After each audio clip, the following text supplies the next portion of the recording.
Por passo a palavra agora ao Dr. Carlos Fraga Machado, que é presidente do Conselho de Administração da CCE.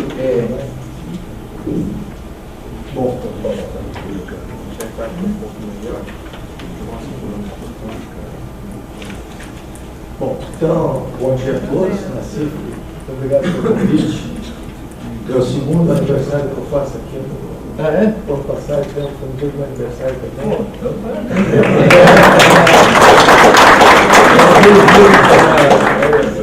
Aliás, isso comprova como se a regularidade na CIF. Dia 23 de abril ele marca.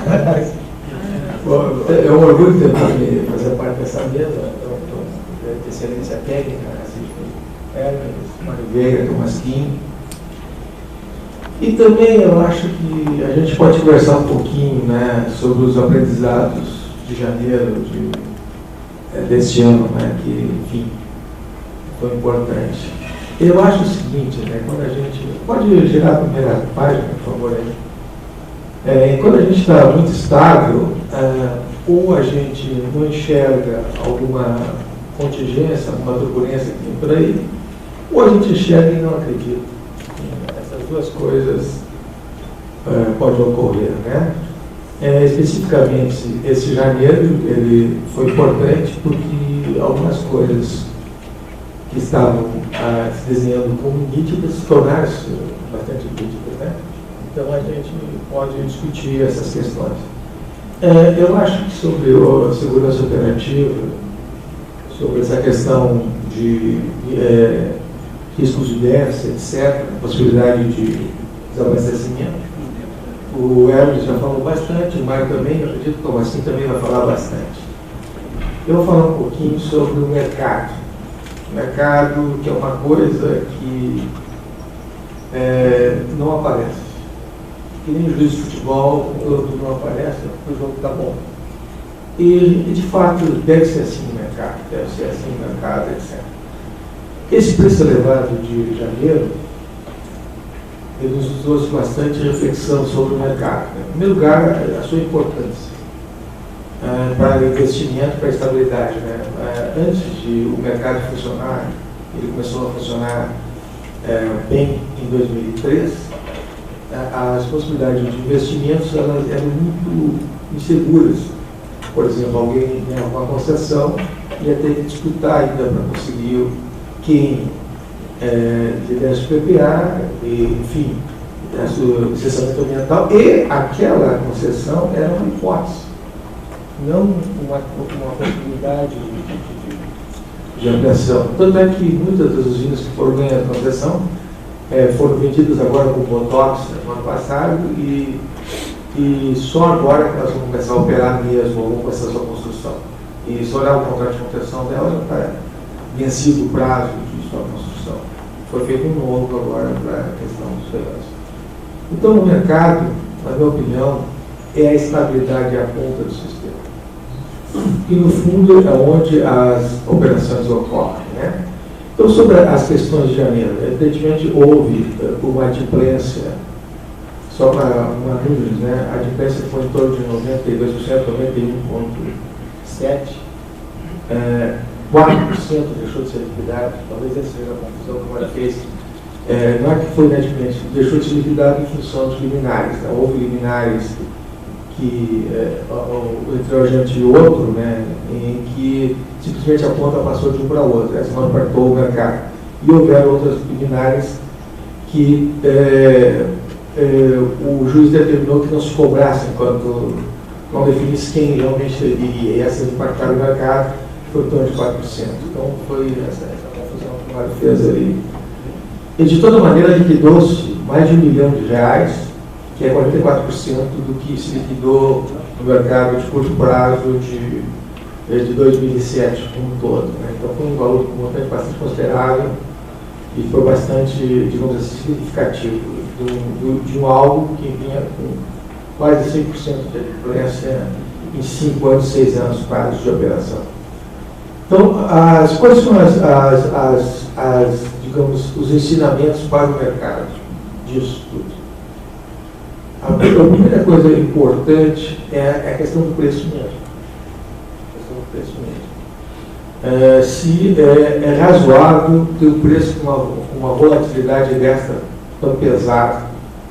E mais, como é que deve ser formado o preço do mercado? Outra questão importante, relevante disso tudo. Evidentemente que não está se questionando certos modelos hidrotérmicos, né? Também, mas temos que fazer uma reflexão sobre esses modelos. Por exemplo, para operar o sistema, a premissa é única. O menor custo de operação. É isso. O CMO, corrija se eu estou errado, os técnicos vão ver, ele é um subproduto desse modelo. Não é o CMO, dependendo da média das 2.000 séries, você vai ter um CMO ou outro. Agora, isso, se Y transcrito diretamente para o mercado, com toda a sua volatilidade, devemos lembrar que nós temos relações comerciais que não estão acostumados com isso. A formação de um preço é uma questão de oferta e demanda. No Brasil, não. No modelo atual, nós temos um modelo matemático que desconta o despacho e qual é o preço. Então, essas reflexões devem ser colocadas bem. Outro ponto fundamental, até vou ler a frase que o Hermes disse aqui. Segurança deve ser paga por quem é beneficiado. Eu concordo 100%. Não tem divergência nenhuma até isso. Eu concordo 100% disso. O que nós devemos ter reflexão sobre isso é, assim como tem que ter um menor custo de operação, nós também temos que ter um menor custo de liquidação no mercado de capitais. O que às vezes não ocorre. Vou citar um exemplo. As usinas que estão entre 180 e 200 reais, se você fizer um saldo em termos de custo dessas usinas, você agrega ao sistema 3, 4% de economia nos reservatórios e o custo do mercado dobra, 200%. Vai digamos, de 150 a 300 reais. Isso tudo, se você jogar simplesmente repassar o preço, você vai ter uma contaminação de custo excessiva e desnecessária.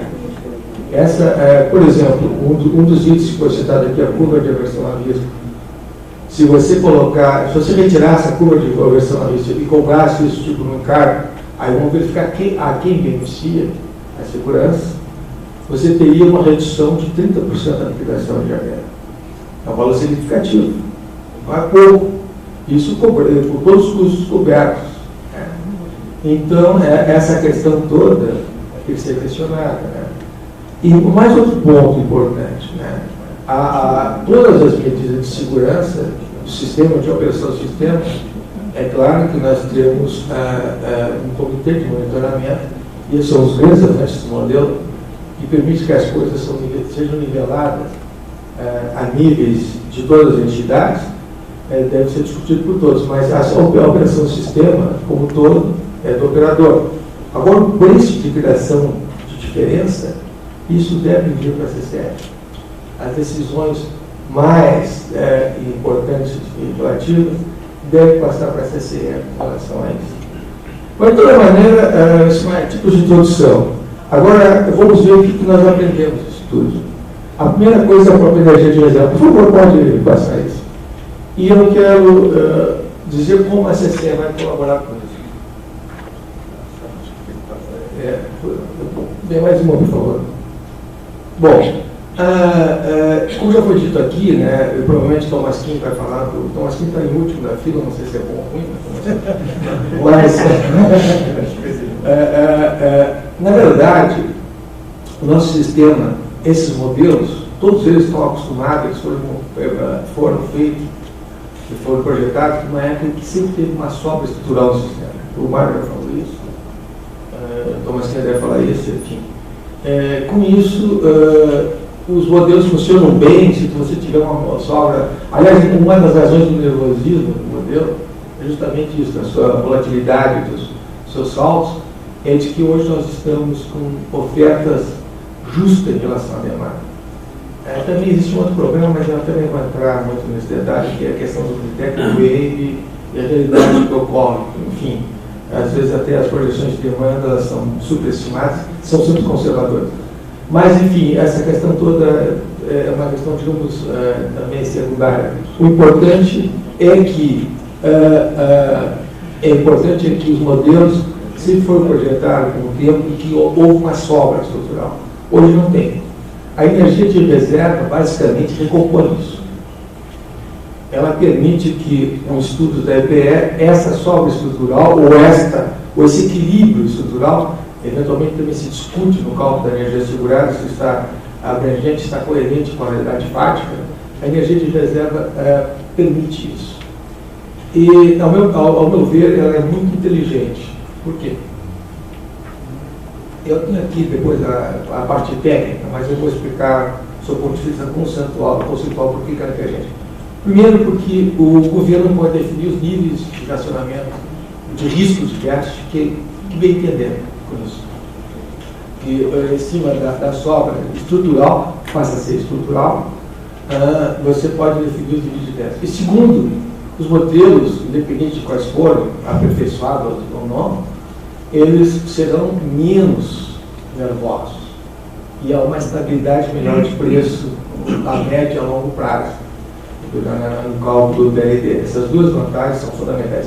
E uma terceira vantagem, que acho que o Tomassinho vai explicar, é que quando a gente faz a administração da conta de energia de reserva, essa energia ela não é contabilizada com nenhum compromisso contratual na contabilização da CCE. Então, essa energia passa a ser uma energia do consumidor, são merchantes do consumidor, ou seja, toda a arrecadação no mercado de esporte, quando ela vier, vai gerar no período úmido, se ela for uma sudeste ou centro-oeste, ou aliás, no período seco, no sudeste, sudeste, ou no úmido, se for no nordeste, o preço do PLD vai entrar nessa conta e vai diminuir em carga. Acho que o Tomassinho vai explicar o preço teto em cima disso aí, eu acho que mais ou menos isso ele vai explicar.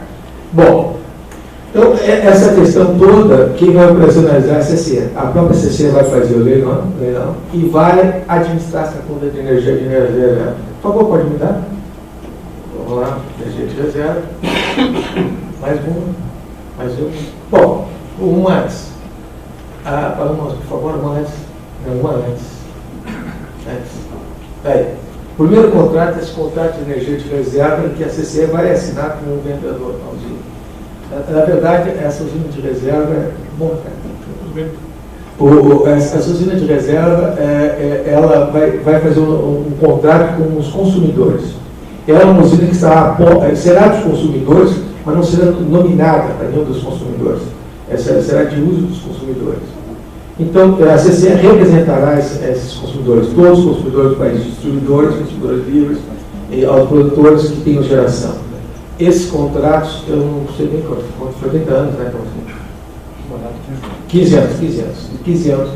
Os contratos por de 15 anos serão assinados pela CCE como representando os consumidores. Bom, primeiro, vamos para o próximo. Além disso, os usuários dessa energia, que são os consumidores, também firmarão um contrato. Eu acredito que a ANEEL vai autorizar que também a CCE firme em lugar deles, porque seria muito complexo nós pegar, 600 consumidores vivos que temos, né, e fazer esse contrato. Não é uma questão operacional, mas em princípio vai haver um contrato de uso dessa energia de reserva. Por favor, no próximo. Como é que funciona isso? Né? Esse é o fluxo de contratação, e o próximo também. E o encargo de energia de reserva, que vai ser calculado a cada ano. Em outubro, nós vamos encaminhar uma previsão para a ANEEL, quanto vai custar essa energia para nós pagarmos o gerador que vendeu. E isso será rateado, no próximo slide, pode falar, será rateado proporcionalmente em parcelas mensais ao volume de consumo desse grupo de consumo. Importante disso, nós vamos imaginar no primeiro ano que vamos pegar as receitas de todas as usinas que ganharam os leilões, vamos somar, vamos dividir por 12 e vamos fazer o rateio. Só que para o ano seguinte, próximo, vamos para o próximo, por favor, você, para a distribuidora, por exemplo, vai ser neutro, repassa integralmente a tarifa, né, esse custo. Vamos para o próximo, essa conta é importante, a conta de energia de reserva, que é o mais importante disso tudo, ela já recebeu esse valor que em tese é suficiente para pagar os 12 meses. Mas vai receber um adicional, que é a liquidação no mercado de esportes. Então, esse adicional, primeiro, tem uma grande garantia. Primeiro, você vai ter sempre no caixa mais dinheiro que precisa para pagar. Então, você tem uma garantia do investidor, que é o risco de inadimplência baixíssimo. A segunda coisa importante é que, no ano seguinte, você vai levar em consideração esse valor e já no ano seguinte o valor do encargo vai ser abaixado. E assim por diante, esse valor da arrecadação do mercado do esporte, ele vai servir como um amortecedor. Por isso que eu acho bastante inteligente. Por quê? Porque à medida que essas usinas são jogadas na base, elas vão ter que gerar, são biomassa, não tem como não gerar, a conferência que se vai fazer com o vendedor é se ele gera os megawatt-horas que ele vendeu no leilão. É isso que nós vamos conferir ano a ano. E a partir daí, nós temos esse fluxo contínuo em que os valores liquidados no esporte vão diminuir o encargo. Então, eu não tenho dúvida em afirmar que esse vai ser o menor custo possível para o consumidor. Não tem outro custo menor que esse. Outra maneira de bolar isso, por isso que eu chamo isso de uma decisão bastante inteligente. Primeiro, porque repõe aquela sobra, pode vir, aí eu estou começando com biomassa, mas pode ser outro tipo de energia qualquer. E também o mecanismo é esse, mesmo que tivesse um CVU, você poderia ter o CVU, pagar ao investidor. A partir do CVU passaria a ser uma vantagem para o consumidor. Então a grande vantagem é isso, recompõe o déficit, ou recompõe a salva estrutural, pode calibrar os níveis de déficit, e terceiro, você tem o menor custo possível investido ao consumidor. Então, foi a forma que foi bolado o sistema. Vamos para o próximo. Próximo. Aí que explica tudo que eu falei, está em slides, se vocês querem. Outro assunto importante que nós aprendemos: garantia financeira. Sobre as garantias financeiras, a CCE vem fazendo da seguinte forma: ela olha a vida pregressa com a gente. Nos últimos 24 meses, 3 das maiores exposições dele ao mercado de esporte, e faz a média e determina que se deposita a garantia financeira. Era uma prática que a gente achava que não era muito bem compatível com as práticas de mercado. Se olhar o passado para olhar para frente. Mas, uma adimplência de quase 5%, 99,9%, o que os agentes diziam? E a própria ANEEL era sensível a esse tipo de argumento. Para que encarecer custos no mercado extremamente, quase 100% estabilizado? Bom, janeiro mostrou para a gente que isso não é bem assim. Evidentemente que houve um problema de caixa em algumas comercializadoras, principalmente, né? Alguns consumidores livres também, e isso também não foi também geradores, não foi genérico, generalizado. E teve uma distribuidora também, quer dizer que não foi um ponto focado. Isso nos apresentou, nos demonstrou que daqui para frente nós temos que olhar um período de segurança do mercado. Por favor, pode mudar? E nós já estávamos desde 2007 preocupados com isso. Nós tínhamos montado grupos de trabalhos com todas as entidades de classe, a CCE associada a eles, e enfim chegamos a um produto agora em 2008, por favor. Próximo. Bom, aqui tem aqui tem uma parte técnica, mais um. Isso que interessa. Aí eu vou pedir de volta o que eu tinha emprestado na cifra. Bom, nós vamos olhar para frente. Num mês qualquer, nós vamos olhar um bloco de 6 meses para frente. Então, a ideia é nós termos uma estabilidade do mercado daqui assim para frente. E como é que se verifica essa estabilidade? Depois os slides vão estar à disposição para a parte mais minuciosa da técnica. Mas basicamente vai ser o seguinte: olha, há 6 meses para frente verá o nível de contratação daquele agente, ou seja, se ele é um vendedor, na posição comercializador, vamos olhar os contratos de venda dele e os contratos de compra. Se os contratos de compra forem suficientes para cobrir o lastro para a venda, a garantia dele vai ser 0, ou vai ser uma garantia mínima, se olha. O que falta, nós vamos cobrir nesses 6 meses da seguinte maneira. Como nós, digamos que tenhamos no mês de liquidar o mês de janeiro, que ocorre em março. Nós vamos olhar janeiro, nós já temos calculado quanto ele deve. Fevereiro, nós já estamos com a medição quase completa. Então, em janeiro é exatamente o que ele deve. Fevereiro, nós vamos verificar o nível de déficit de contrato pelo PLD máximo de fevereiro, que nós já temos também calculado. Para março em diante, nós vamos olhar o PMO e vamos calcular para março e abril o PLD resultante daquele CMO. Já para maio e junho, que está distante, nós vamos fazer uma percentagem do PLD máximo, sendo que para junho nós propusemos na ANEEL que é 5% do PLD máximo. Porque não se sabe o que vai acontecer, então nós temos que ser conservadores.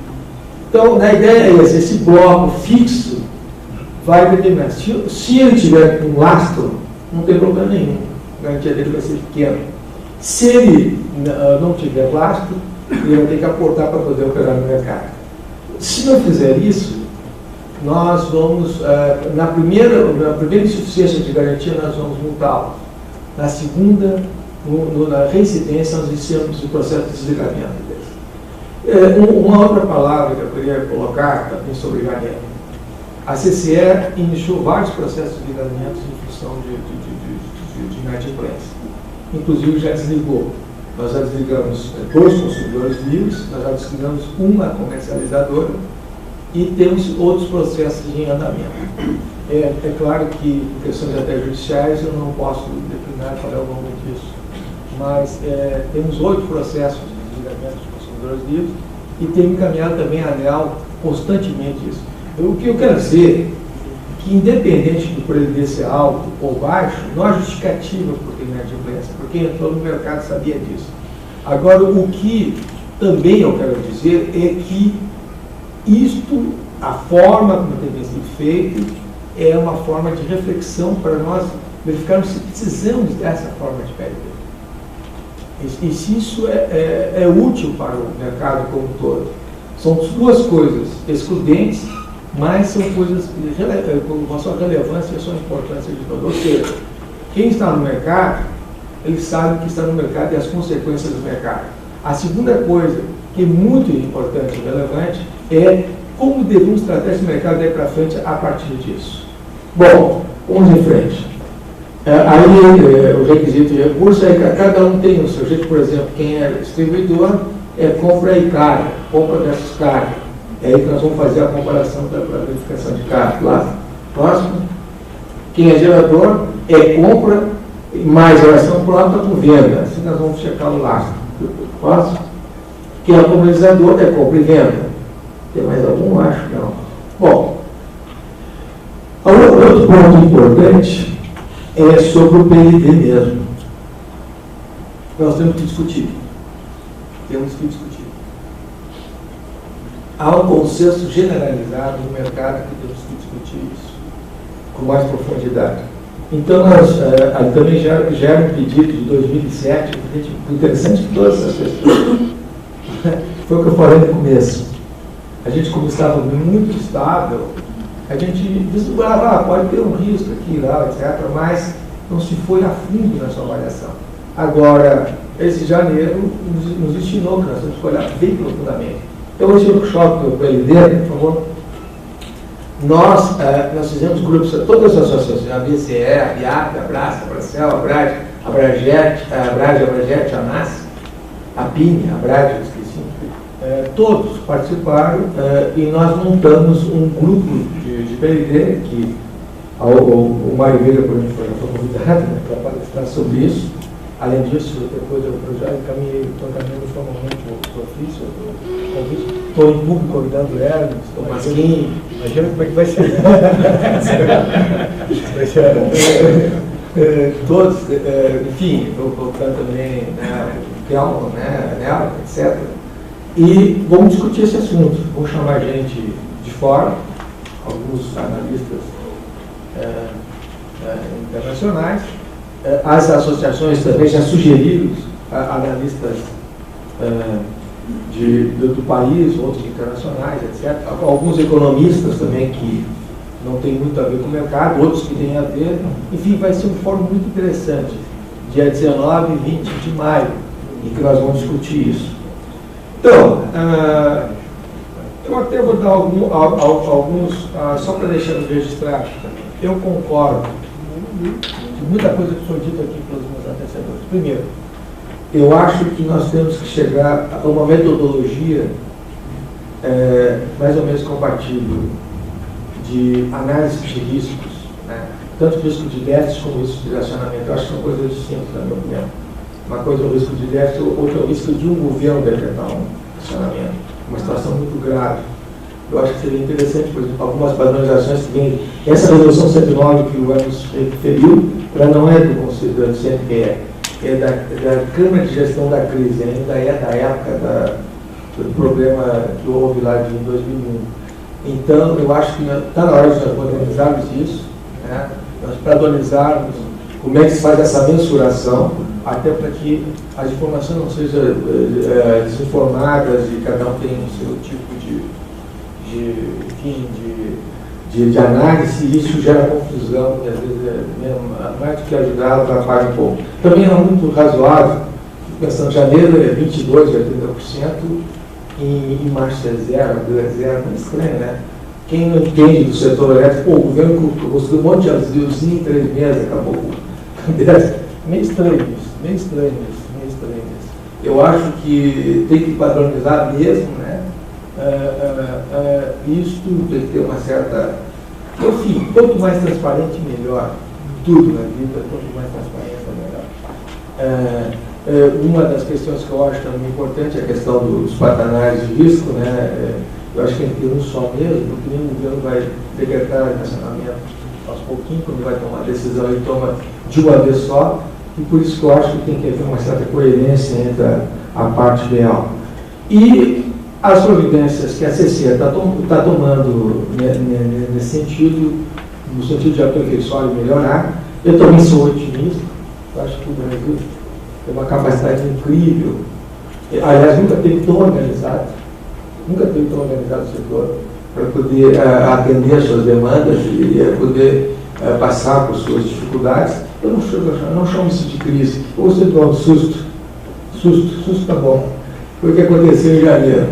Mas, independente disso, tinha recursos que nós tínhamos passado. E a CCE, o mercado como um todo, está preparado também para se estabilizar e se aperfeiçoar e melhorar. E mais, afastar quem não tem condições de operar. Obrigado.